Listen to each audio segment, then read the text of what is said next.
আসসালামু আলাইকুম। আজ আমি আপনাদের সাথে শেয়ার করব আপনাদের অনেক রিকোয়েস্টের একটি ভিডিও। আজকে শেয়ার করছি গোল গলা মেক্সি কিভাবে তৈরি করবেন। যারা সেলাই কাজে নতুন তারাও কিন্তু আজকে এই ভিডিওটি একবার দেখলেই তৈরি করতে পারবেন। তো এখানে আমি কাপড়টাকে 4 ভাঁজে ভাঁজ করে নিয়েছি।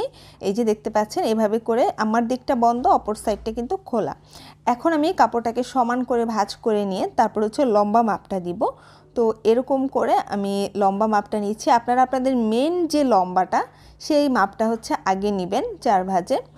তো এখানে লেন্থটা অনেকের 56 হয়, 55 হয়, 52, 54 এরকম যা হয় সেই মাপটা নিয়ে নেবেন। আমি এখানে 52 নিয়েছি আর 2 ইঞ্চি এক্সট্রা নিচ্ছি নিচে ভাঁজ করে সেলাই করার জন্য। তো এখানে নিচে যে কাপড়টা আছে হাতার জন্য সেই কাপড়টা আমি আলাদা করে নিচ্ছি। তো এই মেক্সিটা 3/4 হাতা হবে, এজন্য 4.5 গজ কাপড় লাগছে, বাট শর্ট হাতা হলে 3.5 গজে হয়ে যাবে। এরপর আমি এখানে গলা চওড়াটা নিচ্ছি 2.5 ইঞ্চি পরিমাণ। আপনারা একটু গলাটা যদি চওড়াটা বেশি রাখতে চান তাহলে 3 ইঞ্চিও দিতে পারেন। তো এরপর আমি এখানে গলা লম্বাটা 5 ইঞ্চি রাখছি। এখানে কিন্তু মেক্সির গলাটা ছোট রাখাই ভালো, তারপর আপনারা বেশি চাইলে বেশি দিতে পারেন। তো আমি এখানে 5 ইঞ্চি রাখছি এবং নিচেও একইভাবে 2.5 ইঞ্চিতে একটা মার্ক করে নিচ্ছি গলা চওড়া। তো মার্ক করে নেওয়ার পর এরপর আমি এভাবে আগে বক্স শেপ করে নিচ্ছি। করে নেওয়ার পর এখন এভাবে করে আমি গোল গলা আট করে নিচ্ছি, যেহেতু এটা গোল গলা মেক্সি। তারপর এখান থেকে 2.5 ইঞ্চিতে কাঁধের অর্ধেকটা নিচ্ছি, এখান থেকে 2.5 ইঞ্চি পরিমাণ, বাকি অর্ধেকটা আরমোলের কাছ থেকে নিব।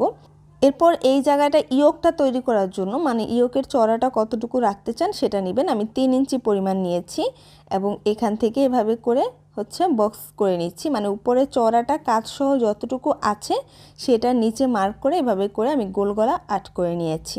ঠিক আছে, মানে নিচেরটুকু বর্ডারটা হবে। তো এখান থেকে আরমোলের জন্য আমি চওড়াটা 3 ইঞ্চি পরিমাণ রাখছি। কাপড়ের অপোজিট থেকে আরমোলের মাপটা নিতে হবে এবং আরমোলের লম্বাটা আমি এখানে 8.5 ইঞ্চি পরিমাণ নিয়েছি। এটা মিডিয়াম সাইজের জন্য, মানে খুব বেশি হেলদি মানুষের জন্য না, মিডিয়াম সাইজের জন্য। তারপরে এভাবে করে আরমোলটা আট করে নিচ্ছি। এখন এখান থেকে কাঁধের বাকি অংশটা বের করছি আরও 2.5 ইঞ্চি পরিমাণ, তাহলে দুই পাশে 2.5 ইঞ্চি করে 5 ইঞ্চি হলো। এটা সেলাই করলে 4 ইঞ্চির মতো থাকবে। তো এখানেও আমি 8 ইঞ্চিতে একটা মার্ক করে নিচ্ছি, দেখতে পাচ্ছেন। এরপর এই মার্কটার সাথে এই মার্কটা মিলিয়ে নিচ্ছি, যে এখানে যে ইয়োকের চওড়াটা নিয়েছি, লম্বাটা নিয়েছিলাম 3 ইঞ্চি পরিমাণ, সেই লম্বার সাথে এটা আবার এভাবে করে সোজা করে মিলিয়ে নিচ্ছি। মিলিয়ে নেওয়ার পর এখান থেকে এরকম করে আরেকটা মার্ক করে দিচ্ছি। এই মার্কটা কুচির কাপড়ের জন্য।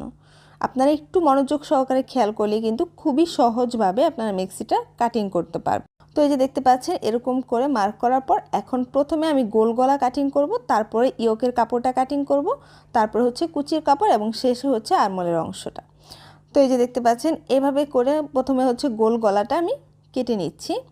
কেটে নেওয়ার পর এখন ইয়োকের যে কাপড়টা আছে সেই কাপড়টা আমি কেটে নিচ্ছি। তো এখান থেকে 2 পার্ট বের হবে, মানে শুধু যে কোনো একটা সাইডে গলা দেওয়া যাবে, সামনে বা পিছনে। এরপরে এই যে দেখতে পাচ্ছেন আমি কুচির যে কাপড়টা আছে সেটা আমি কেটে নিচ্ছি। কেটে নেওয়ার পর এখন এখানে একটু মাঝ বরাবর চিহ্ন দিয়ে নেবেন, তাহলে আপনাদের কুচিগুলো সমান হবে সব দিকে। এরপর আরমোলের যে কাটিংটা যে দাগটা দিয়েছিলাম সেই অনুযায়ী কেটে নিচ্ছি এবং এখানে কাপড়ের জোড়াটা আছে সেটা আমি কেটে ছাড়িয়ে নিয়েছি। নেওয়ার পর এখন এখান থেকে 4 ইঞ্চি বা 4.5 ইঞ্চিতে আপনারা একটা মার্ক করে নেবেন। এই মানে এটুকু বাদ দিয়ে তারপর কুচিটা দিবেন, তাহলে দেখতে ভালো লাগবে। এজন্য আমি এখানে চিহ্ন দিয়ে নিয়েছি। এরপর এখানে যেহেতু 2 পার্ট বের হয়েছে, মানে ইয়োকের যে কাপড়টা সেটা, তো আরও 2 পার্ট আমার প্রয়োজন, সেই জন্য আমি আরও 2 পার্ট কাপড় কেটে নিব। এই জন্য এখানে যে এক্সট্রা কাপড়টা ছিল ভেতরে, এই কাপড়টা দিয়ে আমি এভাবে করে এই সেমভাবে, মানে আগের যে ইয়োকটা আছে সেমভাবে আমি এভাবে সমান করে বসিয়ে নিয়ে এটা কেটে নিচ্ছি। তো এই পর্যায়ে আপনাদের কাছে একটি রিকোয়েস্ট রাখছি, যারা আমার চ্যানেল একেবারে নতুন, চ্যানেলটি সাবস্ক্রাইব করেনি তারা প্লিজ সাবস্ক্রাইব করে রাখবেন, পাশে থাকা ছোট্ট বেল আইকনটি ক্লিক করে রাখবেন পরবর্তী ভিডিওর নোটিফিকেশন পাওয়ার জন্য। আর যারা অলরেডি করেছেন তাদেরকে অসংখ্য ধন্যবাদ। তো এখানে দেখতে পাচ্ছেন আরও 2 পার্ট কিন্তু হয়ে গিয়েছে, মানে 2 পার্ট একসাথে করে সেলাই করব, আবার আরও 2 পার্ট একসাথে করে সেলাই করব। তো সেলাইয়ের সময় আপনারা আরও ডিটেলস দেখতে পারবেন। এরপর এক্সট্রা যে কাপড়টা আছে সেই কাপড়টা আমি 4 ভাঁজে ভাঁজ করে নিয়েছি হাতার জন্য। তো এভাবে মাপ অনুযায়ী ভাঁজ করে নিতে হবে। তো হাতার যতটুকু চওড়া প্রয়োজন সেটা নিয়ে এক্সট্রা যে কাপড়টা আছে সেটা আমি কেটে নিচ্ছি। কেটে নেওয়ার পর এইটা সাইড বন্ধ আর অপর সাইড খোলা। এখন হলো আমি কাপড়টা এই যে চড়াটা 9 ইঞ্চি নিচ্ছি এখানে, মানে আরমোলের লম্বা যা হবে তার থেকে 1 থেকে 1.5 ইঞ্চি পরিমাণ বেশি নেবেন। এরপর 3/4 হাতার লেন্থ আমি নিচ্ছি এখানে 17.5 ইঞ্চি পরিমাণ। আপনারা যদি একটু বেশি চান বেশি নিতে পারেন। 17.5 থেকে 18 ইঞ্চি কিন্তু 3/4 হাতার লেন্থ হয়। এরপর আমি এখান থেকে 3 ইঞ্চিতে একটা মার্ক করে দিচ্ছি হাতার শেপ করার জন্য।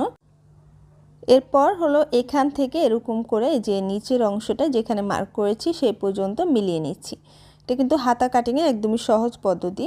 তারপর হাতার মোহরিটা আমি এখানে 6 ইঞ্চি পরিমাণ নিচ্ছি আর 1 ইঞ্চি এক্সট্রা নিচ্ছি সেলাইয়ের জন্য। আপনারা আপনাদের যা মাপ সেই অনুযায়ী নিয়ে নেবেন। নেওয়ার পর এখন আমি এই দাগ অনুযায়ী কাপড়টা কেটে নিচ্ছি। তো এই পর্বে আমি আপনাদের সাথে কাটিং ভিডিওটা শেয়ার করেছি একদমই সহজ নিয়মে। এর পরের পর্বে ইনশাআল্লাহ আরও সহজ উপায় আপনাদের সাথে সেলাই ভিডিওটি শেয়ার করব। তো আপনারা আশা করছি দেখবেন, আর সেই পর্যন্ত আপনারা অনেক অনেক ভালো থাকবেন। আবারও হাজির হয়ে যাব আপনাদের জন্য সেলাই ভিডিও নিয়ে। আল্লাহ হাফিজ।